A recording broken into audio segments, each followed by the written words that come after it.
back, Muse Bangers of the Year. This is the top 20, the ultimate, the final episode, episode 5, of course. I've got Kabuki back here with me, and I've got NYB. He's the music services manager with Muse Africa, who, by the way, are powering the Muse Bangers countdown that we've been doing.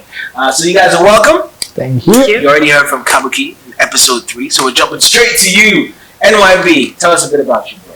Alright, so basically I like the process of making music. Okay. I've in my professional career, it's all about music. From being an artist manager to now being the music services manager for Muse Africa. It's like a whole transition. So yeah, I'm music.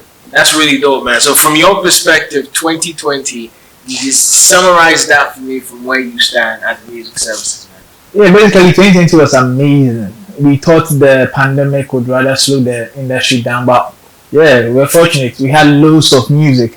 Like, when the last time we heard Sarkodie dropping back-to-back bangers in a whole year? Yeah. That's like the frequency of which we had music. We had our own version of verses in Ghana, spearheaded by Sarkodie. Yes. We had the beefs, Yeah. the male beefs, the female beefs, and a lot of party bangers. That's very true, man. And I think it was the time frame that a lot of artists got to actually explore, you know, other sides of the music business, especially merchandising, like a shirt like this. It's coming in from Kojo Q, right? Yes, kind courtesy Kojo Q from my brother's first year anniversary merch, I like which I bought. Wait, most ones don't like buying. Oh, industry don't like buying merch from artists. You need to buy it. And I didn't just buy this one, I bought two. I like but it. this one is dope. I like it a lot, and it feels great. The quality is top notch. This is what we're talking about. Oh yeah, the flip from Kumerica for the brother. Yeah, and add a nice note. Yeah. Because you know people. Okay, it's two sided. People. When I meet people, they're like, you look like Kojo Q, or they say you look like Antoine. And he said he said I should not use my facial image to talk to the girls and act like I'm him. But I'm definitely going to do that, so don't worry. That's really dope. I think one thing that's clear is the music business in Ghana definitely grew in 2020 despite the limitations that we had. And that brings us to our final 20 songs on the charts which we're about to explore. So starting in at number 20, Episode. I love the fact that he's in the top 20. You know, I love the fact he's there. Over 900 plays in his song Minawa featuring Sarkodie. NYB, what you think about that? I think Episode of Surprise is in there. let's be honest. But the song is a great song. And the fact that probably the sack factor, yes, maybe did the magic. But I think the whole singing, melodic, let me put it, it was like a blend of high life and hip life with an Afro vibe, and it wasn't so hard like the usual episode would be like A, B. So it was wonderful. Yeah. Yes. And I think he really put a lot of character, like he does in all his songs. But when you see him performing it, whether it's acoustic or it's with a full band, he puts all that attitude in it. So Minawa definitely deserves to be there. What do you think about Episode? Good artist. He's a good artist. Yeah. Straight to number 19, KOFI KINAATA behind the scenes. KOFI KINAATA, he's had a stretch of consistent success. I mean, he has, you know, put his Made in Tadi festival on hold. But your take on KOFI KINAATA's progress, especially in 2020, sorry. Well, KINAATA gave us an early year present. Usually he waits till the end of the year to unleash the goodies. But then we had behind the scenes produced by my brother, 2 Bars, an amazing producer. And the song is beautifully crafted. The video was shot whilst he was in his European tour, depicting the life of Africans going to the diaspora to actually hustle. Yeah. So it was like a story that I felt like I related to. So it was a wonderful song.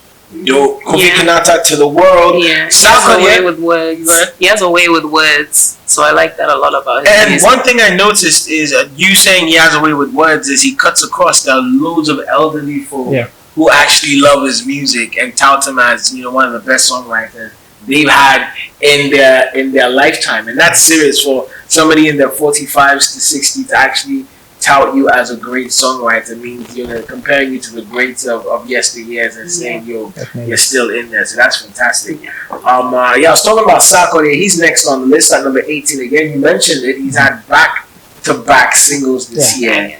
And Bubba is one of those songs. Your take on Bumper? Jam. It's a party jam. Yep. Okay, so out of Sarkodie's discography in 2020, Bumper is the least. You think so? Yes, because it didn't have the usual Sarkodie bars. It was like a silent drop. That's true. But we can see the DJs are actually feeling it, and it's a vibe because it's a whole dance vibe. Like I said, this season was all about more of dancing than actually thinking and relating. It was more about dancing, so I guess that's why it got a lot of place. I think there's an interesting balance there because after DJ in episode 3, or was it 1, said the opposite. He says he thinks a lot more people drop thinking songs than dancing songs. But I think it was a nice balance. Yeah, it was a good. There was a nice balance, and the dance challenges helped with that. With the party jam. You can't jam in a club possibly, but you would on your TikTok. And you would share that. And I think Sarkodie has probably cracked the code when it comes to radio airplay. He doesn't have to do much. He just drops the song, and because he's Sarkodie, all the other DJs jump on it and start playing it. I think it comes with it after a decade in the game, the biggest escorts. Yeah, he deserves it.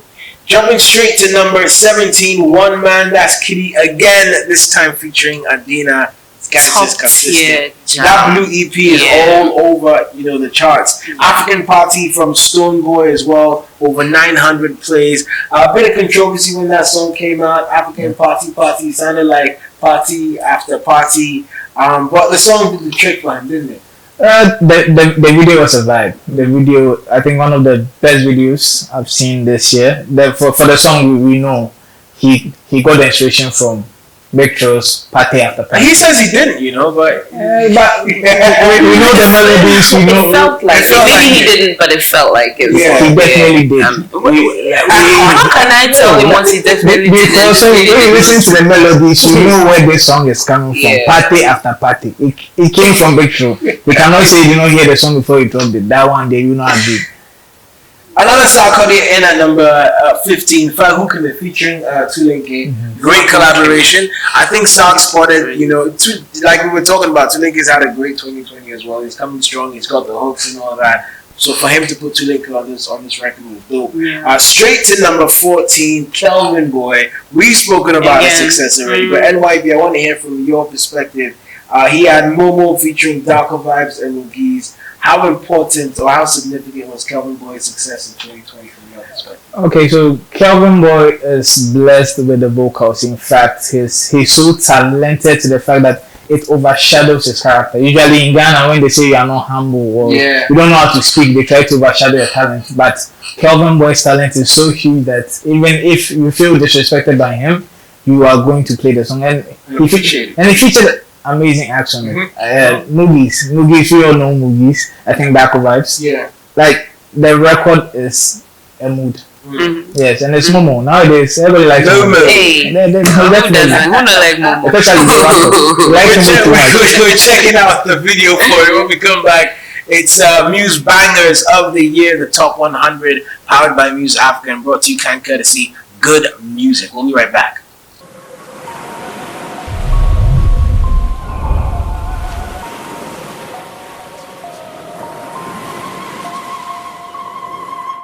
Welcome back, Muse Bangers of the Year, the top 100 hits, kind courtesy Good Music. As soon as we crack into the top 10, I'll give you some more stats on that. But for now, we are in at number 13. Later is music from Mr. Drew featuring Kelvin Boy. Mr. Drew's another person who's had a gradual climb in 2020. Tell me from your perspective, the outlook on that. What do you think of his growth? Yeah, so I think Mr. Drew had an amazing year in 2020. I think it all began in 2019 with the Jerry remix with Creamy. With the original version with Creamy, with Sarkodie. Then we had the remix with Buson Pyong and Dope Nation. And then he kind of went out of the box from the Creamy, Mr. Drew tag. And then he foiled a part of his own with some singles, including It, the controversial It with Stonebwoy, which we all know what happened. But it didn't end his career. In fact, it actually hyping his name and took him a notch higher. Then he released It later featuring Kelvin Boy, and that was like the move. And right now recently released a new song, and that one is this year, and that one is also a banger. So it's been a steady climb, Definitely. And like you said, he was able to pick up from You know, the controversial situation with the Stonebwoy song, and he's done wonderfully. And the thing about, Mr. Drew is he adds the dance to it, and he's just like, he's the complete artist. Yeah, he dances, he's great with people, he delivers in the studio. I'm just hoping for the best for him next year. And girls also like bowed heads. So yeah, that's also there. Do they? No answer. Moving from 13 to 12, we've got music coming in from Yasapong and the Asomafo, and then you've got Sarkodie on it, of course. I think the highlight of that song for everybody was finally Yasapong, and that was how it was marketed and promoted to us. What did you think about that song? The song. Is it because it's Yasapong? No, not because it's Yasapong, but I actually haven't heard it. So what do you think about it? Okay, I've heard it. Can't get it social media. It's not as if I took my time to actually search for it. But two legends, Yasapong featuring Sarkodie. I think it was organic. It was about time. Yeah. Yes, and yeah. That's would you say the song, take out the words and the purpose of gospel music itself, but then would you say the song itself matched up to the hype? Most definitely, we all know what Yasapong brings to the table, and Sarkodie definitely also delivered. Yeah. So it actually matched. Maybe I don't know whether there's a video, but I don't know. That's what probably I'm skeptical about. Usually gospel videos are not nice. Usually. Okay. Yes, we have rare gospel artists who do nice videos. Usually the video does not match the song. So hopefully if there's a video, I'm hoping it's nice.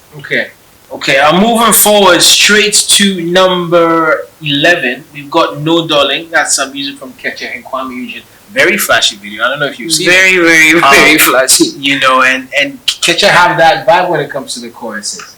Did it live up to your expectations? Okay, first of all, I think Ketcha, you guys need to see Kuami Eugene, give him a big hamper and say thank you for giving me a hit record.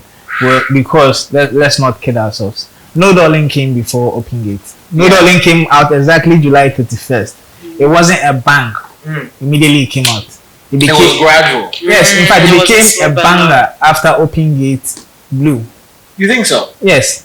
If you look at the progression, was Open Gate was released on August 7th. That's 7 days after No Darling. And Open Gate was an instant hit.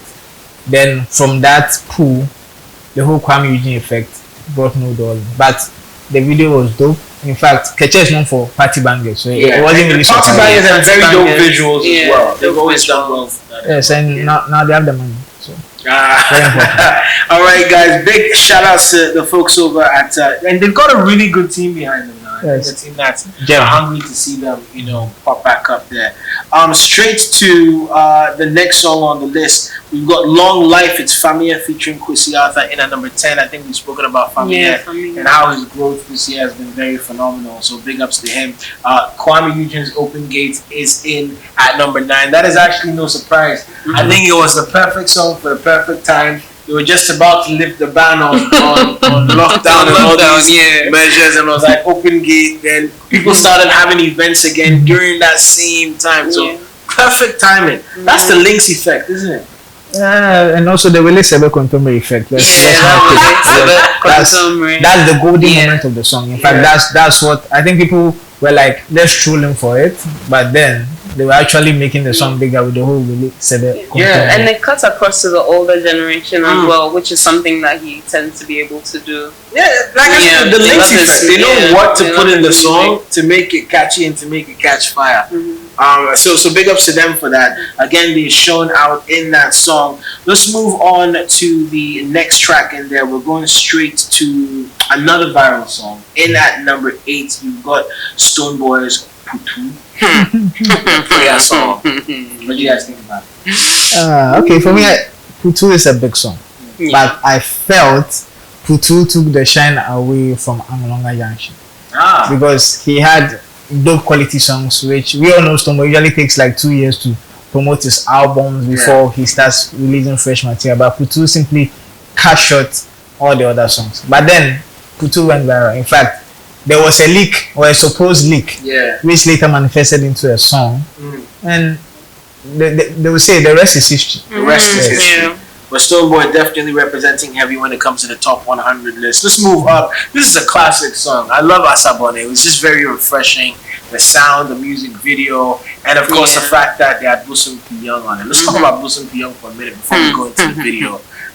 What about him when it comes to them? Dynamic, interesting, fresh, creative. I love it. What about you, MIB? Busum P. Young. The energy from, I think even before he got the fame with the music, his antics as the I don't say backup singer or backup rapper, but the hype man. Yes, that's the correct word for Kweku Smoke was amazing. I think in 2019, this is my concept. Yeah. In fact, he was like a highlight of the show with the way he was actually backing Kweku Smoke. And then fast forward 2020, a song released in the middle of 2019 became viral. Yep. And then Busum is everywhere.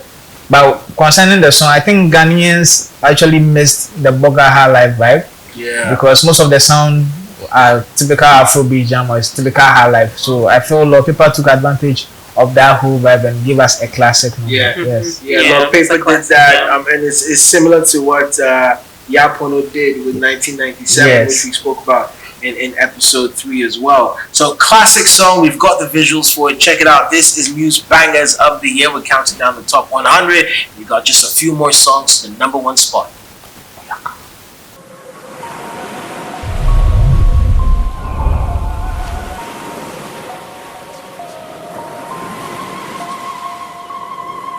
Welcome back to Muse Bangers, the top 100. We've cracked into the top 10. We're actually at number 7. But interesting facts about the top 10 that you need to know. The sum for all top 10 songs was 22,860 total plays on air, as in air plays, averaging 2,286 times per song. Now in the top 10 as well, High Life made about 50% of that, and we have spoken about quite a number of sounds in the top 10 having more of a High Life feel to it. 4 of them were Afro beats making 4%, and 1 was a hip life jam making 10%. There were no gospel songs in the top 10. We spoke about this in the very first episode as to why there weren't enough gospel songs enjoying radio airplay in 2020. And analyzing all of this, you'll realize that it took at least 2 hours a day was spent in spinning songs in the top 100 in 2020. Very interesting stats. Let's go back into the charts, straight into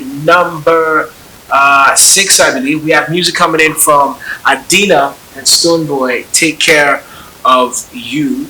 Another real classic. I think Adina and Stonebwoy did a great job with that one. Great music video as well. And Adina really came through this year. She really did. And finally gave us that album as well. Adina had a great year. That album, when I talk about it, people look at me some way. Because you like it or you don't like it? No, because it came out around the same time Wizkid released this album. Yeah. And listening to those 2 albums, I can boldly say Adina's album was far better or sounded nicer than Wizkid's album. That's a bold statement. Yes. Oh, very bold statement. Yeah, because I listened to both. Like I think Wizkid had the budget. Adina had the vibes. She had a that album is like a classic album. Yes, it's a very beautiful album. And talking about the song with Stonebwoy, another beautiful one for us to enjoy. Sadly, I'm not dating actually. When the time comes, it will be my playlist. 2021 just might be that year, won't it? Another Stonebwoy feature with Sobolo. No doubt he did the whole live performance thing for it. That was great. Darko Vibes. How do you feel about Darko Vibes this year? In a song featuring King Promise. That song was a jam. And the song was a nice song. Yeah, but that's like the only song that I think stood out to me this year for Darko. For Darko Vibes. What about you? You feel the same? But I think about Darko, I think I agree with you, Buki. Yeah. He released an album, Pango. But I think the standout track for Darko Vibes this year has been In a Song. And I think that's what has kept him afloat the whole year. Without In a Song, I think Darko Vibes wouldn't have had a great year. What about the album he dropped, just a few weeks ago to wrap up the year? The bars are still not there. We all know the controversies will mem this year, so it might have affected probably promotion and other stuff. But In a Song, I think the remix with Stonebwoy is out. Yeah, I think that one is making even more waves than the tape he dropped. Yes. Straight to number 3. I think this is a classic joint, and it's interesting how it's just Stonebwoy back to back here. But a nominate with Kerry Hilson came with such buzz. I personally think that the song lived up to the buzz. The promo was during lockdown. They did the whole IG live session and added to it. But personal takes on it real quick. I'll start with you. It was slow. I took to it slowly. I won't lie. Like there was a lot of buzz about it, and sometimes that tends to cloud, I feel like, the actual song. So I took my time. But yeah, it's a good song. It's a good song. Lemonade is a great song. In fact, the visuals is also very dope, and for the fact that Carrie Hilson had taken a break from music like 2 years, and then she came back because of Stonebwoy. It's like a blessing, a whole blessing upon blessings with featuring on a Stonebwoy song. So that's positive. That's Charlie Ghana. We did well. Yeah. And it did seem like she was really vested in the song. No, really. She gave her all to the song. The way she sang, vocals. Amazing. It was good. And I think that's what we are looking at when Ghanaian artists feature other artists. They have to show that kind of enthusiasm that Kerry showed. But because of that enthusiasm, she pushed. Her fans were eager to actually go and listen to the song, and finally they also listened to Stonebwoy's album. So that's the positive. Yeah. That song was at #1 for quite a while on quite a number of radio stations. And another song that cut across. Everybody liked it. Yes. So we're down to the top 2. I'll tell you this: both of those songs are from one artist who's done remarkably well this year. Kidi. NYB. Kidi. Alright, so Kidi, I love Kidi. He did amazingly well, and the fact that he didn't have to wait till the end of the year, he began straight from the first quarter with Enjoyment. Then lockdown came, we had the Blue EP, we had a lot of bangers coming out from that EP, and he's been consistent till now with even the remix, which is amazing. People do not understand the remix. How big it is. They don't understand how big it is. It's like Grammy big. When it finally comes in 2021, people understand, basically. I like that. Kidi, for you. He's exceptional. Exceptional artist all around. I think he's one of the artists we can confidently say we can expect even more from him. Yep. Well, definitely for me, I expect more was from our sources. There's an album coming, and that album is packed. Love it. Because you see that he has more growth and that is coming his way. So it's amazing. He popped up in the Afrobeat charts for a while. Even the original of Say Cheese was in there, not even the remix. And I think with the Universal Music Association they have now as a record label, Lynx Entertainment, I'm pretty sure. I mean, I'm excited to see what 2021 has in store for both Kidi and Kuami Eugene. So wrapping this up, this has been Muse Bangers. I'm about to announce these 2 songs for you. But final words from you both to everyone who's been following from episode 1 to episode 5. What would it be? Okay, like we all had all the 100 songs from all the 5 episodes, and all I can say is Ghana music to the world. We are really putting in the work. All they need is the love and support from you guys. Stream the music, stream it. Don't go and bootleg their song, because they pay for it. So you need to stream the music, buy it, so that our artists can flex with money. But it's been amazing music 2020. Alright, great. You go keep going off what he said. Support. We need to support our local artists because they're doing their thing.